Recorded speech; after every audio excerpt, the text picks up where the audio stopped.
Puede comenzar, por favor. Buenas tardes, muchas gracias por venir. Mi nombre es Edwin Bellota. Esta es parte de mi investigación de maestría en el Departamento de Entomología de la Universidad de Texas A&M en Estados Unidos y ha sido recientemente publicada en el Journal de Neotropical Entomology del mes de abril. Mi nombre es Edwin Bellota otra vez. Amanda Dávila fue mi compañera de laboratorio y compañera de proyecto, y el doctor Julio Bernal fue nuestro asesor de tesis, vale decir, el que formuló el proyecto, el que nos dio el laboratorio y nos dio la asesoría durante todo el trayecto de nuestra investigación. Perdón, la anterior, por favor. El título es: La cigarrita específica Albulus maedis, Hemiptera cicadelidae, no discrimina contra plantas hospederas subóptimas CASTP. Ya que no todos acá somos entomólogos ni biólogos, la siguiente, por favor. Este es el contenido de mi exposición. La siguiente. Esa es una cigarrita. Es un insecto de unos 3 milímetros. La siguiente, clic, por favor. Nosotros los entomólogos no decimos cigarrita, sino decimos que pertenece a la familia Cicadelidae, que en latín es cigarrita. Y el orden Hemiptera. Los hemípteros a los que pertenece a la cigarrita son unos chinches que no tienen mandíbulas, sino tienen unos estiletes. No mastican, chupan, ¿no? Y en el caso de mi insecto, chupa la savia de la planta. Siguiente, por favor. Icea es el nombre en latín del género al que pertenece el maíz. Entonces, yo soy un entomólogo que estudia interacciones planta-insecto, cómo la cigarrita interactúa con el maíz y sus ancestros salvajes, que también pertenecen al género Sea. Siguiente, por favor. Bueno, los insectos interactúan con las plantas de muchas maneras. Las plantas ocupan la mayor proporción de la superficie terrestre e interactúan con los insectos, han estado interactuando con los insectos por los últimos 100 millones de años. Al ser tantas plantas, por supuesto que los insectos van a tratar de comérselas, ¿no? Entonces, una interacción es herbivoría. Ahí tenemos una oruga de una mariposa monarca en una planta específica y vemos que se la está comiendo. Siguiente, por favor. Otra interacción en la cual la planta utiliza al insecto para su reproducción es, como ya sabemos, la polinización. Aquí vemos una mosca sobre una flor de huacatay y una abeja sobre una flor de calabaza, ¿no?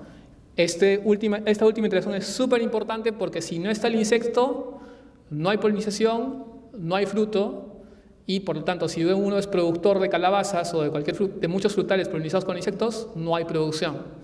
Ahorita hay un montón de investigación porque hay un síndrome de colapso de colmena en que las abejas están muriéndose y, por tanto, hay dificultades en la polinización de muchos frutales, pero de eso no tratamos.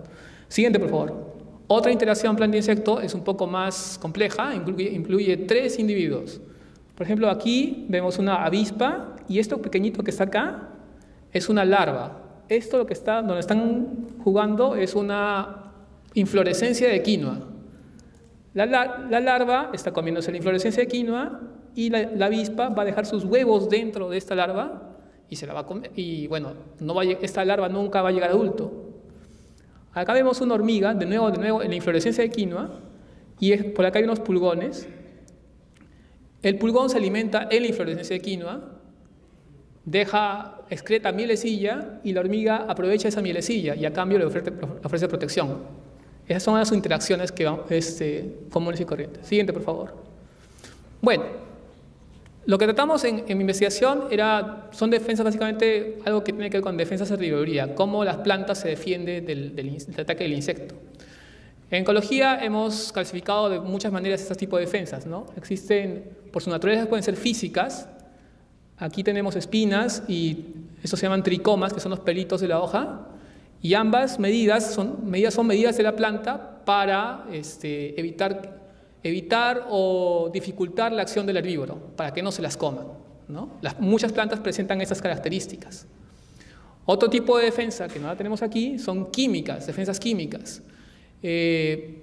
Todo el mundo ha pasado por un campo de pasto recién cortado y siente un olor característico, ¿no? Ese olor son unos semioquímicos que la planta lanza llamando a depredadores, ¿no? Cuando Cuando muchas plantas cuando son atacadas por un herbívoro, sueltan ciertos químicos al ambiente que atraen a un depredador o a un parasitoide, como la avispa. Esos son tipos de defensa química. Hay otros metabolitos secundarios que tiene la planta interiormente que son llamados a envenenar de una cierta manera al herbívoro. La nicotina en el tabaco. La planta de tabaco no la desarrolló para que nosotros fumásemos, ¿no? Es una medida defensiva para evitar que se la coman. Y así hay muchos compuestos que nosotros hemos aprovechado que en realidad su principal función era la defensa antiviroría. Entonces hay medidas directas y medidas indirectas. Medida directa como estas y medidas indirectas como la llamada a un depredador. Siguiente, por favor. Otro concepto que tocamos en mi investigación es domesticación. Entonces, probamos la defensa de maíz, su aceptación por el hospedero, comparando con sus ancestros salvajes. Entonces, ¿qué es el efecto de la domesticación sobre esas defensas que tiene la planta? Entonces, nuestro concepto de domesticación que es el resultado de un proceso de selección que tiene por objeto facilitar el cultivo o la crianza de ciertos individuos para que nosotros lo utilicemos, ¿no? Y ejemplos de domesticación, siguiente por favor, clic. Tenemos un básico que de un pool de genes salvaje que es el lobo, tenemos una amplia variedad de perritos, de razas de perros, ¿no? O lo que nos toca en este momento es el teosinte, que es el ancestro salvaje del maíz, que tiene una panoja bien pequeña, miren esa moneda, y tiene varios ejes de crecimiento. De este pool de genes obtuvimos este maíz, el maíz moderno, que tiene una panoja, una mazorca que es monstruosa para una planta salvaje, pero de la que no nos alimentamos. Ese es un producto de domesticación. Siguiente, por favor. Luego, las plantas se comportan distinto de acuerdo a su hábito de vida, ¿no? Tenemos hábitos de vida perenne, que es una planta que todos los años está creciendo y desarrollando estructuras de fructificación, y tenemos una planta anual. Las estrategias de defensa son distintas con esos tipos de hábitos de vida, clic, ¿no? Por ejemplo, las plantas perennes van a invertir más en su defensa, porque se van a quedar más tiempo. En cambio, una planta anual va a invertir menos en defensa y lo que va a hacer es compensarle el ataque de herbívoros con mayor crecimiento, porque solo tiene un año para crecer. Entonces, por más que se la coman, lo que tienen que sacar pronto son las flores y botar las semillas, ¿no? Entonces, eso tiene una importancia para nosotros que vamos a ver más tarde. Ok, clic. Fitomejoramiento, que es simplemente, una vez que ya domesticamos la planta, de ese pool de genes, sacar los que más nos interesan en aras de una mayor producción. Entonces, los recursos que tiene la planta, que se vayan más a producir lo que nos interesa, una mazorca más grande, una fibra más blanca, y a eso que nos interesa. Como consecuencia, muchas veces eso implica una pérdida de recursos para la defensa de la planta contra herbívoros. Y los herbívoros son las plagas, ¿no? Siguiente, por favor. Bueno, entonces tenemos dos premisas. La primera es que las defensas antivirorías son afectadas por domesticación, por hábitos de vida, por domesticación y posterior fitomejoramiento en busca de mejores cosechas. Y la siguiente, entonces ahí estamos el maíz. Siguiente, por favor. Y otra premisa de la investigación es que la cigarrita va a escoger dónde poner sus huevos. La aceptación de la planta hospedera es el maíz, ¿no? Está mediada por la solidez de las defensas y la performance posterior de la descendencia de la cigarrita sobre esa planta. Entonces, dependiendo de cómo el insecto vea que su descendencia va a desarrollarse en esa planta, va a decidir poner los huevos o no. Eso se llama The Preference Performance Hypothesis, que fue postulada por Highsworth en 2005 y Grippenberg en 2010. ¿No? Esa es la hipótesis que vamos a probar en este experimento, ¿no? Entonces tenemos la cigarrita poniendo huevos en maíz. Clic, por favor. Bueno, entonces un poco más de maíz. El maíz son 160 millones de hectáreas cultivadas anualmente mundialmente. Se originó y se domesticó en México hace unos 9.000 años. Siguiente, por favor. Esto es interesante porque esta es una filogenia del género Sea, al que pertenece el maíz. Esto significa evolutivamente qué tan cercanos son. Y arriba tenemos Sea diploperennis, clic por favor, que es un teosinte perenne, o sea que crece todos los años. Es natural de México. Tenemos un Sea maíz parvilumis, que es Sea maíz, subespecie parvilumis, que es el pariente salvaje más cercano al maíz. que es anual, como el maíz mismo. Y tenemos Sea maíz, subespecie maíz, que es el maíz que conocemos, ¿no? Y en nuestro experimento probamos una población de Sea diploperennis, otra de Sea maíz parvilumis, y dos poblaciones, una landrace, significa raza criolla, y un híbrido de maíz. Probamos 4 poblaciones contra la cigarrita. Siguiente, por favor. Entonces, esta hipótesis de que la domesticación implica una pérdida de defensas contra los herbívoros fue puesta a prueba por Rosenthal y Dirso en 97. Ellos fueron a una estación científica en las alturas de Jalisco, donde encontraron naturalmente a una población de parvilumis, Sea maíz parvilumis, que es la más cercana al maíz. O sea, dijeron, de acá es. Y entonces probaron 4 variedades, un teosinte perenne, un teosinte anual, una variedad criolla y un cultivar moderno, un híbrido. Aquí tenemos la defensa antiviroría mediada en qué tanto se lo comieron los insectos, y aquí es el crecimiento o la cosecha, medido en cuánta biomasa produjeron. Entonces, a más biomasa produjo la planta, que es el maíz que conocemos, el consumo de herbívoros fue mayor, entonces implicaba una menor defensa. En cambio, en este perenne produjo menos biomasa, y se la comieron menos también, y entonces eso implica una mayor defensa. ¿No? Clic, por favor. Estos son los colores en los que hemos codificado para lo que pasa en el experimento. Pero ¿eso qué significa? No, anterior, por favor. Entonces, sabemos que las plantas salvajes van a resistir mejor el ataque de herbívoros. Pero ¿cuáles son los mecanismos que median esa mayor resistencia? Eso Rosenthal y Dirso no lo determinó. Y en mi tesis, en una publicación anterior a esta que estamos mostrando, analizamos dos variables, ¿no? La resistencia física, la dureza de la hoja y la pubescencia. Pero bueno, sigamos. La siguiente. Ahora, una mayor descripción de mi organismo de estudio. Esta es la cigarrita Dalbulus maidis. Tiene, clic, por favor.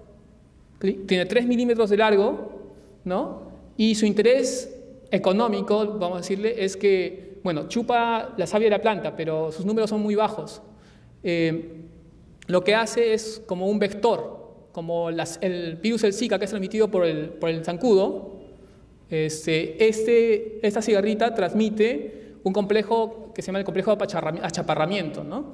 Que es el maíz rayado fino, el fitoplasma en enanismo y un espiroplasma de enanismo también, ¿no? Entonces la planta cuando es picada por una cigarrita que porta estos organismos, desarrolla un rayado o se pone enana, se enferma y produce mucho menos.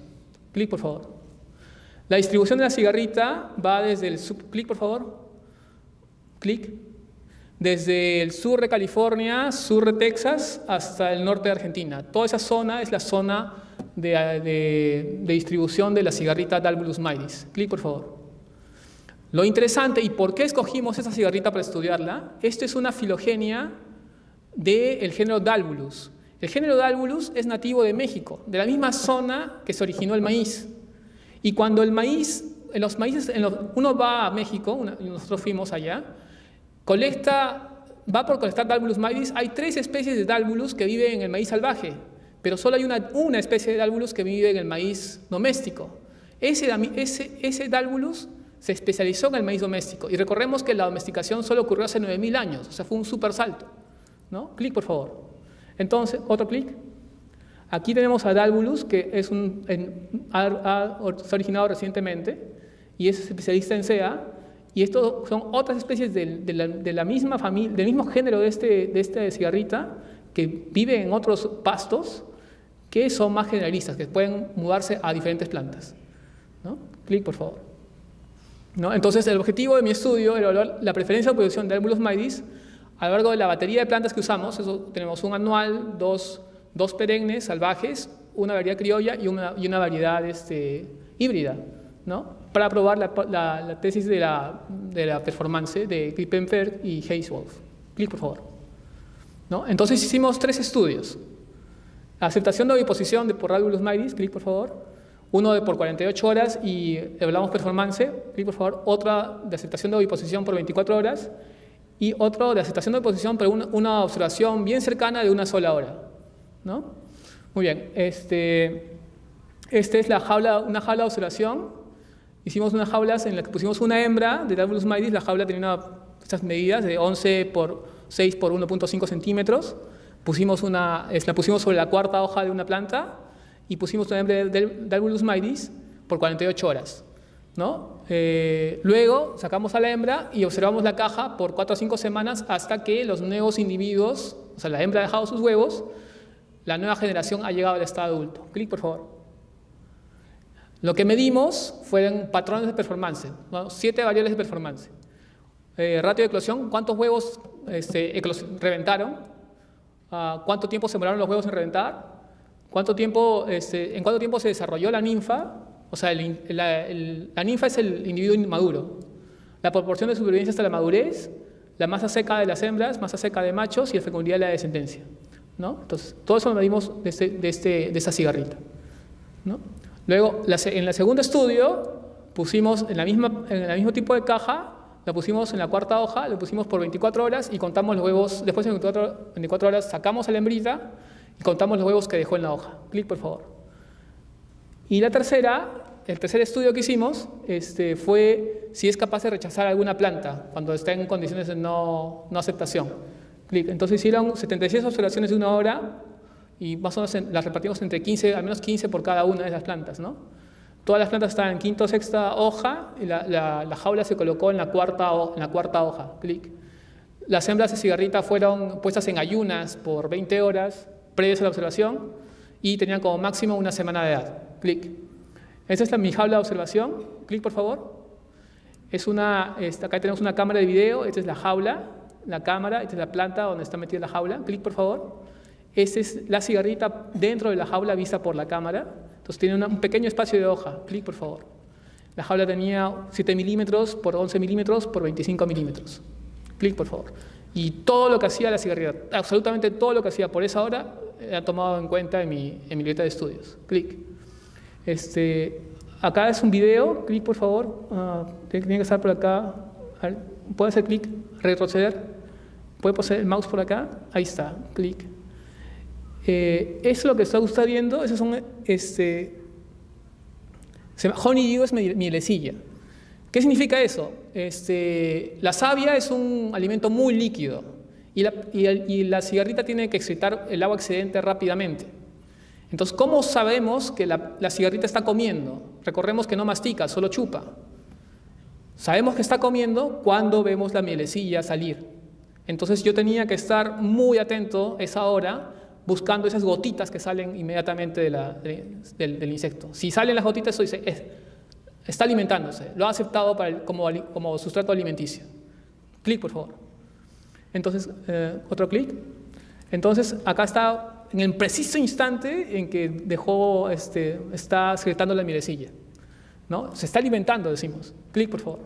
Entonces, los parámetros medidos del tiempo, el tiempo que pasa entre que libero a la cigarrita en la jaula y la primera gota de mielecilla que veo, ¿no? Segundo, cuántas de las cigarritas que puse se alimentaron y el número de gotas de mielecilla que excretaron, o sea, cuánto se alimentó, ¿no? Y luego, qué proporción de cigarritas se alimentaron y qué proporción no aceptó el alimento. Clic, por favor. Otra cosa que observamos, eso es la oviposición, o sea, cuántos huevos y cómo puso los huevos la cigarrita. Haga clic, por favor, que es un video por acá, ahí está. Entonces, ahí vemos la cigarrita que dobla el abdomen, saca su estructura que se llama un ovipositor, lo inserta en la hoja y deja un huevo. ¿Perdón? Chispas. Muy bien, entonces eso es lo que contamos. ¿Ok? Clic, por favor. Entonces los parámetros a estudiar fueron tiempo en el contacto entre hoja, proporción de cigarritas que intentaron oviposición, promedio de huevecillos. Siguiente. ¿Cómo confirmamos que los huevos están ahí? Sometimos un tratamiento con fucsina y después de ese tratamiento, clic, por favor. Los huevos se ven claramente en la hoja. Entonces simplemente era cuestión de contarlos. Clic. ¿No? Ahí están los huevos y aquí son las marcas que dejan sus estiletes probando la hoja. Clic, por favor. Y entonces, cada observación que hice, la conté con los huevos que encontré y la correlación era 95%. O sea, estaba seguro de que lo que yo veía era lo que encontraba. Clic, por favor. Entonces, los resultados. Entonces, los parámetros que medimos en las primeras dos experimentos, hicimos una correlación. Clic, por favor, siguiente. Clic otra vez. Y solo tuvimos un ligeramente significativo en la supervivencia del adulto en el wild perennial. Nada más. Lo demás, todo igualito. Clic. ¿No? Eso es en los siguientes. Siguiente. En lo que respecta a lo del video, teníamos el tiempo de la primera excreción, proporción de observadas con que excretaron, número de gotas excretadas, producción continua de excreción. Clic, por favor. No resultados significativos. Siguiente, por favor. La siguiente oviposición. Tiempo a la primer intento de oviposición, proporción de cigarretas que intentaron oviposición, número medio de huevos depositados por hembra. Clic, por favor. No resultados significativos. Lo único que encontramos resultados significativos fue en esto. Tiempo promedio para un huevo. ¿Cuánto tiempo se demora la hembra en colocar un huevo? Clic, por favor. ¿No? Entonces, clic. Había una diferencia significativa en cambio de hábito de vida de perenne anual. Clic. Efecto de domesticación. Clic. Efecto de fitomejoramiento. Clic. Entonces, hay un efecto significativo en el cambio de vida. O sea, el cambio de hábito de vida de planta perenne a planta anual significó que la cigarrita se demoró significativamente más tiempo en dejar un huevo. Clic. ¿No? Bueno, es una correlación de manchas de alimentación con intentos de oviposición. Clic, por favor. Entonces ahora la discusión, ¿no? A pesar de los diferentes grados defensivos de SEA, no encontramos evidencia de discriminación por la cigarrita. Clic. Los resultados sugieren que la frecuencia de oviposición de las hembras de D. mavis en plántulas no está correlacionada con la performance y la descendencia, ¿no? Excepto marginalmente el pequeño significativo en el teosinte perenne. Clic. Clic, por favor. Entonces, la expectativa que teníamos con respecto a la teoría de la performance de la descendencia por Grippenberg y Heisenwolf no fue satisfecha. No la encontramos. Clic. Entonces, esto puede indicar que una vez que la hembra encuentra un hospedero aceptable, incluso si este es subóptimo como las especies salvajes, va a dejar todos sus huevos, porque probablemente sabe que no va a encontrar más. Entonces, más vale pájaro en mano que cientos volando. Es el título de nuestro paper en Neotropical. Clic. En total, los resultados de estos estudios sugieren que las transiciones de hábitos de vida sí tienen un efecto, pero no son relevantes, ¿no? En el contexto de oviposición, interacción inicial y alimentación entre vivero y su hospedero. Y el último clic. Entonces, ¿qué medía la aceptación? No lo encontramos en nuestro estudio, entonces vamos a otros sitios, ¿no? Como puede deberse a factores intrínsecos como la disponibilidad y calidad de las plantas hospederas o la dinámica, el estado en que la hembra está, si es una hembra joven, una hembra de más edad, o factores ambientales como la calidad de las plantas hospederas disponibles. Clic. Bueno, agradecimientos. Clic. Quisiera agregar a mi coadvisor Raúl Medina, peruano, doctor Mickey Eubanks, un capo en ecología de comunidades, doctor Mike Kolomietz, que es otro excelente en defensa del maíz, todos profesores de Texas A&M, la gente del laboratorio del doctor Bernal, la gente del doctor Medina, el National Science Foundation, que dio fondos para la investigación, Early Life Research, que es como el INIA de Texas, que dio los fondos para mi stipend, y el Fan Award, que me fue entregado cuando fue aceptado en la Universidad de Texas A&M, ¿no? Entonces, esta investigación fue publicada en Tropical Entomology de abril de este año. Muchas gracias y si hay preguntas.